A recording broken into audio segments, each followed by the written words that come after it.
నమస్తే అండి. మనందరికీ మొక్కలు పెట్టాలన్న కోరిక ఉంటుంది. కానీ కొన్ని సమయాలలో మనం ఎరువులు చేయలేకపోతూ ఉంటాం. వారందరి కోసం ఇదొక బెస్ట్ ఫెర్టిలైజర్ అండి. అది కూడా మనకి 100% ఆర్గానిక్. అదే అండి మన సీవీడ్ ఫెర్టిలైజర్. ఇది సీవీడ్ ఫెర్టిలైజర్ అంటే ఏంటి? దాన్ని ఎలా యూజ్ చేయాలి? ఎలాంటి మొక్కలకివ్వాలి? దీన్ని ఇవ్వడం వలన మనకి బెనిఫిట్స్ ఏంటి? ఇవన్నీ కూడా ఈ వీడియోలో ఉంటాయండి. ఎక్కడ స్కిప్ చేయకండి. ఒక్క స్టెప్ స్కిప్ చేసినా కూడా మీ మొక్కలు పాడయ్యే అవకాశం ఉంటుంది. వీడియోలోకి వెళ్ళిపోదాం. ముందుగా మనము సీవీడ్ ఎన్ని రకాలుగా ఉంటుందో తెలుసుకుందామండి. సీవీడ్ అనేది 2 రకాలుగా అవైలబుల్‌గా ఉంటుంది. అది కూడా మనకి మార్కెట్‌లో చాలా ఈజీగా దొరుకుతుందండి. ఒకటొచ్చేసి మనకి సీవీడ్ ఎక్స్ట్రాక్ట్ అంటే లిక్విడ్ రూపంలో దొరుకుతుంది. ఒక చిన్న బాటిల్ వస్తుంది. మనకు 100 ఎంఎల్ నుంచి దొరుకుతుంది. నెక్స్ట్ వచ్చేసి మనకి సీవీడ్ గ్రాన్యూల్స్ అండి. ఇవి 2 రకాలుగా 2 రూపాలుగా దొరుకుతాయి మనకి. అయితే వీటిని రెడీ టు యూజ్ అండి. మీరు తీసుకొచ్చి వెంటనే మీరు మొక్కలకి ఇవ్వచ్చు. అయితే అసలు సీవీడ్ గ్రాన్యూల్స్ అనేవి ఎలా తయారవుతాయి? లిక్విడ్ ఎలా తయారవుతుంది? అనేది ఇప్పుడు మనం మాట్లాడుకుందాం. జనరల్‌గా సముద్రంలో ఉన్న వీడ్స్ అంటే మనకి ఏమంటారు పిచ్చి మొక్కలు, తర్వాత కలుపు మొక్కలు ఉంటాయి కదండీ! అవి. నెక్స్ట్ వచ్చేసి పాచి అంటారు. ఆ పాచిని తీసుకొని దాన్ని వాష్ చేసేసుకొని, క్లీన్ చేసి, ప్రాసెస్ చేసి దాన్ని మనకి ఫెర్టిలైజర్‌గా తయారు చేస్తారు. ఆ ఫెర్టిలైజరే మనమే మొక్కలకి యూజ్ చేస్తూ ఉంటాము. సీవీడ్ ఎందుకు ఉపయోగించాలి? ఉపయోగించడం వలన బెనిఫిట్స్ ఏంటి అనేది ఇప్పుడు మనం తెలుసుకుందామండి. సీవీడ్‌లో ఆల్రెడీ మనకి ఎంపీకే ఉంటుందండి. కానీ మొక్కకి కావాల్సిన న్యూట్రిషన్స్ అన్నీ కూడా ఉంటాయి. అంటే జస్ట్ లైక్ జింక్ కానివ్వండి, ఫాస్ఫరస్ కానివ్వండి, మెగ్నీషియం కానివ్వండి, అలానే పొటాషియం కానివ్వండి, ఇవన్నీ కూడా ఉంటాయండి. ఇప్పుడు కొన్ని మనం బెనిఫిట్స్ తెలుసుకుందాం. జనరల్‌గా మనకి మొక్కలన్నీ హెల్తీగా ఉంటాయి. కానీ ఒకేసారి ఒక్కొక్క మొక్కకి గ్రోత్ అనేది ఆగిపోతుంది. అంటే ఫ్రూటింగ్ ఉండదు, ఫ్లవరింగ్ ఉండదు. మనం అన్ని ఫెర్టిలైజర్స్ ట్రై చేస్తాము. కానీ లాభం ఏముండదండి. అప్పుడు మనము సీవీడ్ ఫెర్టిలైజర్స్ ఇవ్వడం వలన మనకి ఫ్రూటింగ్, ఫ్లవరింగ్ స్టార్ట్ అవుతుంది. అయితే మనం జనరల్‌గా మనం ఏం చేస్తూ ఉంటాము, ఎంపీకే ఇస్తూ ఉంటాము. కానీ దానికి ఎమినో యాసిడ్స్ అవసరం ఉంటాయో, లేకపోతే జింక్ అవసరం ఉంటుందో మనకు తెలియదు. కాబట్టి మీరు సీవీడ్‌లో దాదాపుగా అన్ని మైక్రో న్యూట్రిషన్స్ ఉంటాయండి. కాబట్టి మీరు సీవీడ్ ఇచ్చారనుకోండి, వెంటనే మీకు ఫ్లవరింగ్, ఫ్రూటింగ్ స్టార్ట్ అవుతుందండి. మొక్క యొక్క గ్రోత్ కూడా చాలా ఎక్కువగా ఉంటుంది. ఇప్పుడు మనం సెకండ్ బెనిఫిట్ తెలుసుకుందామండి. సెకండ్ బెనిఫిట్ మనందరికీ చాలా యూజ్‌ఫుల్ అయిన బెనిఫిట్ అండి.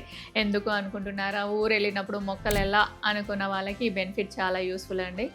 ఒక్కొక్కసారి మనం ఊరెళ్తాం. మన ఫ్రెండ్స్‌కి కానివ్వండి, లేదా పక్కన వాళ్ళకి కానివ్వండి, రిలేటివ్స్‌కి కానివ్వండి, మనము వాటరింగ్ చేయమని చెప్తామండి. వాటరింగ్ అనేది చాలా ఈజీ, ఎవరైనా చేయొచ్చు. కానీ అదే ఏదైనా ఎరువు ఇవ్వాలంటే చాలా కష్టం కదండీ! ఎందుకంటే జనరల్‌గా మనం కౌడంగ్ కానివ్వండి, లేదా మస్టర్డ్ కేక్ కానివ్వండి, అది ప్రిపేర్ చేయాలి. దాన్ని మళ్ళీ మిక్స్ చేసుకోవాలి, ఇవ్వాలి అంటే ఇవన్నీ కూడా మనము వాళ్ళకి చెప్పడం కష్టము, వాళ్ళకి అర్థం అవ్వడం కూడా కష్టమండి. అందుకనేసే మీరు సీవీడ్ ఫెర్టిలైజర్ అనేది చాలా ఈజీగా ఇవ్వచ్చు. ఇప్పుడు ఎలా ఇవ్వాలో తెలుసుకుందామండి. అయితే ఇందాకే మనం తెలుసుకున్నాం కదండీ! సీవీడ్ ఫెర్టిలైజర్‌లో మనకి 2 రకాలుగా దొరుకుతుందనేసి. అంటే లిక్విడ్ రూపంలో, అలానే గ్రాన్యూల్స్ రూపంలో కూడా దొరుకుతుంది. అయితే మనం ఇప్పుడు లిక్విడ్ రూపంలో ఎలా యూజ్ చేయాలి అనేది తెలుసుకుందామండి. అయితే లిక్విడ్ యూజ్ చేయడం కూడా 2 విధాలుగా ఉంటుందండి. అంటే ఒకటి సాయిల్‌లో ఇవ్వడానికి, ఇంకొకటి లీవ్స్ పైన స్ప్రే చేయడానికి. ఇప్పుడు మనము సాయిల్‌లో ఎలా ప్రిపేర్ చేయాలి అనేది చూద్దాం. అయితే దీంట్లో మనం 1 లీటర్ వాటర్‌లో 3 ఎంఎల్ సొల్యూషన్ తీసుకోవాలండి. దానిని 1 లీటర్ వాటర్‌లో కలిపేసుకొని మంచిగా షేక్ చేసేసి మీరు సాయిల్‌లో డైరెక్ట్‌గా ఇవ్వచ్చు. అయితే ఒక్కొక్కసారి ఏం చేస్తామంటే మనం మొక్కలకి ఎంతైతే అవసరం ఉందో అంతకంటే ఎక్కువ కూడా ఒక్కొక్కసారి ప్రిపేర్ చేస్తూ ఉంటామండి. అప్పుడు ఎలా అని మీకు డౌట్ రావచ్చు. అయితే మీరు దానిని 8-10 డేస్ మీరు దానిని స్టోర్ చేసుకోవచ్చండి. అంతకంటే ఎక్కువగా మీరు స్టోర్ చేశారనుకోండి దాంట్లో స్మెల్ వస్తుంది. అది యూజ్ కూడా చేయొద్దండి. మొక్కలనేవి పాడవుతాయి. ఇప్పుడు సెకండ్ మెథడ్ ఏంటో తెలుసుకుందాం. ఇప్పుడు మనం సెకండ్ మెథడ్ తెలుసుకోబోయే ముందు ప్లీజ్ అండి, చాలామంది సబ్స్క్రైబ్ చేయకుండా చూస్తున్నారు. సబ్స్క్రైబ్ చేసుకోండి. దాని వలన ఏంటంటే నేను ఇంకా మంచి మంచి వీడియోస్ తీసుకురావడానికి నాకు ఒక చిన్న మోటివేషన్ లాగా ఉంటుంది. ఇప్పుడు మనం సెకండ్ మెథడ్ తెలుసుకుందాం. ఇది ఓన్లీ లీవ్స్ కోసం అండి. అంటే లీవ్స్ పైన స్ప్రే చేయడానికి. మరి ముందుగా ప్రిపేర్ చేసుకున్నాం కదండి, అది స్ప్రే చేయొచ్చు కదా అనేసి మీకు ఒక చిన్న డౌట్ రావచ్చు. ఇక్కడ మనకి లీవ్స్ పైన స్ప్రే చేసే సొల్యూషన్ వచ్చేసి క్వాంటిటీ వేరే ఉంటుందండి. మనము సాయిల్‌లో ఇచ్చే సొల్యూషన్‌కి వేరే క్వాంటిటీ ఉంటుంది. అయితే ఇప్పుడు మనము లీవ్స్ పైన ఎంత క్వాంటిటీ తీసుకోవాలో తెలుసుకుందాము. 1 లీటర్ వాటర్‌కి 1 ఎంఎల్ మాత్రమే సొల్యూషన్ తీసుకోవాలండి. మంచిగా షేక్ చేసేసి మా లీవ్స్ పైన స్ప్రే చేయాలి. కానీ ఇక్కడ ఒక చిన్న టిప్ అండి మీకు. మీరు ఎలాంటి ఫెర్టిలైజర్ ఇచ్చినా కూడా మొక్కల పైన ఏదైనా దుమ్ము అంటే ఆకుల పైన దుమ్ము కానివ్వండి, అలా ఏమైనా ఉంటే మీరు ఇచ్చిన సొల్యూషన్ కూడా మీకు పెద్దగా యూజ్ ఉండదండి. మీరు సొల్యూషన్ ఇచ్చేటప్పుడు అంటే ఫెర్టిలైజర్ ఇచ్చేటప్పుడు లీవ్స్ పైన స్ప్రే చేయండి. అంటే నార్మల్ వాటర్‌తో స్ప్రే చేసి తర్వాత ఫెర్టిలైజర్ ఇవ్వండి. అప్పుడు మనకి మొక్కలకి మంచి యూజ్ ఉంటుంది. ఇప్పుడు మనం థర్డ్ మెథడ్ తెలుసుకుందామండి. ఇప్పుడు మనం గ్రాన్యూల్స్ ఎలా యూజ్ చేయాలో తెలుసుకుందామండి. అయితే నా దగ్గర కూడా గ్రాన్యూల్సే ఉన్నాయి. ఇందులో 2 కలర్స్ వస్తాయండి. ఒకటొచ్చేసి బ్లాక్, ఇంకొకటి బ్లూ కలర్‌లో ఉంటాయి. అయితే ఇది ఇవ్వడం చాలా ఈజీ అండి. మీరు ప్యాకెట్ తేవడం, ఒక స్పూన్ తీసి వేయడం. ఒక స్పూన్ అంటే క్వాంటిటీ ఎంత అనేది ఇప్పుడు మనం తెలుసుకుందాం. పెద్ద పాట్ అయితే 2 టేబుల్ స్పూన్ తీసుకొని మట్టిని లూజ్ చేసేసి వేసేసి వాటరింగ్ చేయండి. అంటే 10-12 ఇంచెస్ నుంచి స్టార్ట్ అవుతే మీరు అప్ టు ఎంత పెద్ద పాట్ అయినా కూడా 2 స్పూన్స్ వేసుకోవచ్చండి. అదే 8 ఇంచెస్ పాట్ ఉందనుకోండి, దానికి మాత్రం 1 టేబుల్ స్పూన్ వేసుకోండి. అంతకంటే చిన్నగా ఉంది అంటే 6 ఇంచెస్ అలా ఉంది, మొక్క పెద్దగా ఉంది అనుకున్నా కూడా మీరు దానికి హాఫ్ స్పూన్ మాత్రమే ఇవ్వాలండి. అంతకంటే ఎక్కువ ఇవ్వకూడదు. ఇచ్చిన వెంటనే మళ్ళీ మట్టి కప్పేసి వాటర్ మాత్రం ఖచ్చితంగా చేయాల్సిందే అండి. సీవీడ్ ఫెర్టిలైజర్ ఎప్పుడు ఇవ్వాలి? ప్రతి 20 రోజులకు ఒకసారి ఇవ్వాలండి.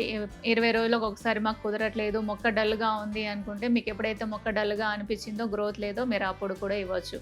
కాకపోతే ఇక్కడ ఒక విషయం గుర్తుపెట్టుకోవాలండి. మీరు 20 రోజులకి ఈ సీవీడ్ లిక్విడ్ ఇచ్చారనుకోండి, మళ్ళీ 15 రోజుల తర్వాతే మిగతా ఏ ఫెర్టిలైజర్ అయినా మొక్కలకి ఇవ్వాలి. అలా గుర్తుపెట్టుకొని డేట్ రాసుకొని పెట్టుకొని మాత్రమే మీరు మొక్కలకి ఇవ్వండి. లేదు మీరు ఈరోజు సీవీడ్ ఇచ్చేసి నెక్స్ట్ డే మనము బనానా పీల్ అంటే ఒక 5 డేస్ తర్వాత బనానా పీల్ లిక్విడ్ ఇచ్చామనుకోండి, అప్పుడు మన మొక్కలు అనేవి పాడయ్యే అవకాశం ఉంటుందండి. ఇప్పుడు మనం ఏ మొక్కలకి ఇవ్వాలో తెలుసుకుందాం. అసలు సీవీడ్ ఫెర్టిలైజర్ ఎలాంటి ప్లాంట్స్కి ఇవ్వాలి? ఇంట్లో ఉన్న ఆల్మోస్ట్ మొక్కలకి ఇవ్వచ్చండి. అంటే ఇండోర్ కానివ్వండి, అవుట్డోర్ కానివ్వండి, లేదా కటింగ్స్ కానివ్వండి, అలానే వాటర్ ప్లాంట్స్ ఉంటాయి కదండి, ఆ వాటిల్లో కూడా మనము సీవీడ్ ఫెర్టిలైజర్ అనేది ఇవ్వచ్చు. కానీ కొన్ని మొక్కలు ఉంటాయండి, దానికి ఎక్కువ ఎంపీకే అవసరం పడుతుంది. సీవీడ్తో పాటు మనము వేరే ఫెర్టిలైజర్స్ కూడా ఇవ్వాల్సి వస్తుంది. అంటే జస్ట్ లైక్ ఇప్పుడు మనము నిమ్మ మొక్క, మామిడి మొక్కలు, అలానే జామ మొక్క, కాకరపాదు, సోర, ఫ్లవర్స్లో వచ్చేసరికి మనకి రోజెస్ అండి, ఇవన్నీ కూడా హెవీ ఫీడర్. వీటికి సీవీడ్ ఫెర్టిలైజర్ అనేది సరిపోదండి, వేరే ఫెర్టిలైజర్స్ కూడా ఇవ్వాల్సి ఉంటుంది. ఈ వీడియో ఎలా అనిపించిందో ఒక్కసారి కామెంట్ చేయండి. అలానే లైక్ చేయండి, షేర్ చేయండి, సబ్స్క్రైబ్ చేయండి. మరొక మంచి వీడియోతో కలుస్తానండి. అంతవరకు బాయ్ అండి.